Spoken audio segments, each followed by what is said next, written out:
안녕하세요. 김성경 목사입니다. 산돌 성경 읽기에 오신 여러분 환영합니다. 오늘은 시편 71편에서 75편까지의 내용 살펴보겠습니다. 우선 시편 71편은 노인의 탄원 기도입니다. 노년의 원수들에게 둘러싸인 상황이 마치 압살롬의 반란으로 고초를 겪은 다윗의 이야기와 잘 어울립니다. 1절에서 4절은 내가 하나님께 피하니 나를 건져달라는 탄원입니다. 5절에서 8절은 어린 시절부터 하나님이 나의 소망이었다고 고백하고요. 9절에서 13절은 내가 늙고 쇠약한 이때에도 하나님이 여전히 나와 함께 해주시기를 간청하는 내용입니다. 14절에서 16절은 오직 하나님만 더욱 찬송하겠다는 서원이고요. 17, 18절은 늙은 나를 버리지 말아달라는 간구입니다. 그 다음 19절에서 21절은 나를 끌어올려 주시고 위로해달라는 간구이고요. 22절에서 24절은 악기와 목소리를 다 동원해서 하나님을 찬양하겠다는 서원이 되겠습니다. 몇 가지 내용 좀 더 살펴보겠습니다. 우선 6절 나의 어머니의 배에서부터 주께서 나를 택하셨사오니 히브리어 원문에 충실하게 번역을 하면 나의 어머니 배에서 당신이 나의 탯줄을 자르셨습니다 라는 말입니다. 출생에서부터 함께 하시는 하나님의 친밀함을 시적으로 잘 표현하고 있습니다. 그 다음 19절에 주의 의라는 이 단어가 히브리어 원문에 맞게 보면 18절 끝부분에 속하는 것이 문법적으로 훨씬 자연스럽습니다. 그러면 우리말 성경 18절에 주의 능력을 장래의 모든 사람에게 전하기까지 라는 이 대목은 주의 능력과 주의 의를 장래 모든 사람에게 전하기까지 라고 다시 번역을 하는 것이 훨씬 낫습니다. 그러면 19절도 이렇게 번역을 해야 하겠죠. 하나님이여 주께서 큰 일을 행하셨사오니 지극히 높으시니이다. 정리하자면 시편 71편은 현재 고난만 보며 탄원만 하는 시편이 아니고 과거부터 받아온 하나님의 은혜를 헤아리는 기도가 되겠습니다. 시편 72편은 제목이 솔로몬의 시인데요.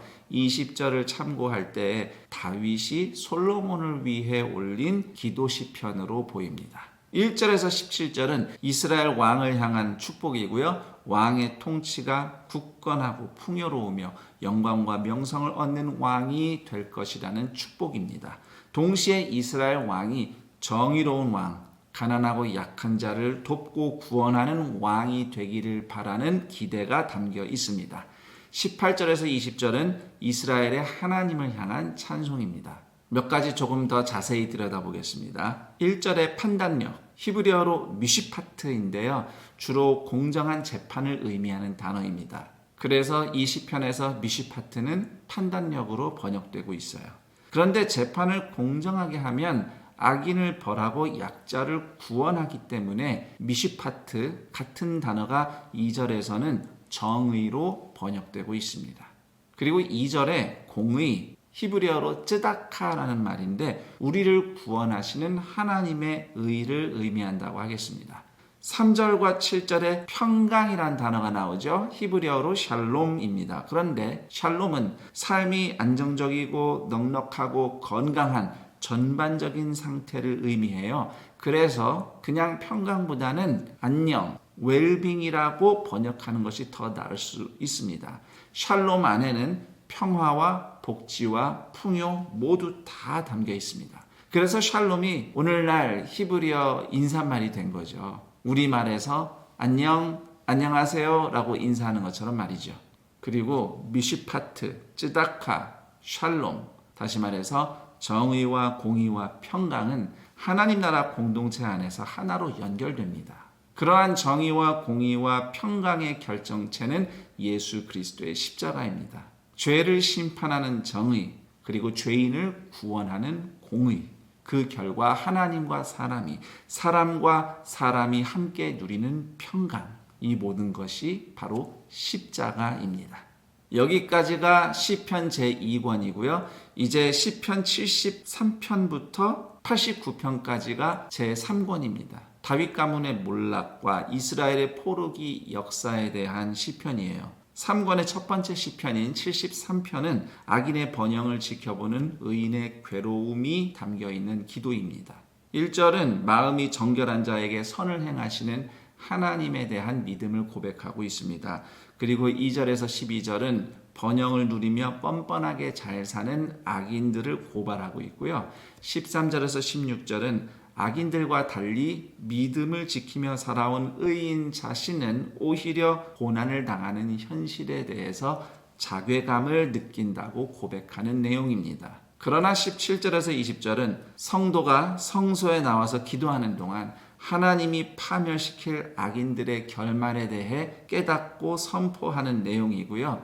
21절에서 26절은 당장 악인의 형통함을 보고 하나님께 원망했던 자신의 무지함을 고백하면서 그럼에도 자신을 붙잡으시고 악인과 달리 최후의 영광까지 인도하시는 하나님을 찬양합니다. 그리고 27절, 28절은 하나님을 멀리하는 자와 가까이 하는 자의 운명을 비교하면서 시편이 마치고 있습니다. 세상 속에서 성도답게 산다고 해서 늘 복되고 성공하는 삶을 사는 것은 아닙니다. 시편 73편이 하소연하듯이 악인이 잘 되는 경우가 다반사입니다.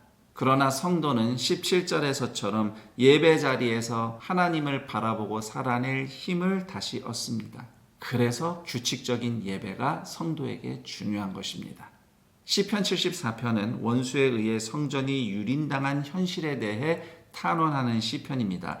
배경은 바벨론의 예루살렘 함락과 성전 파괴가 되겠습니다.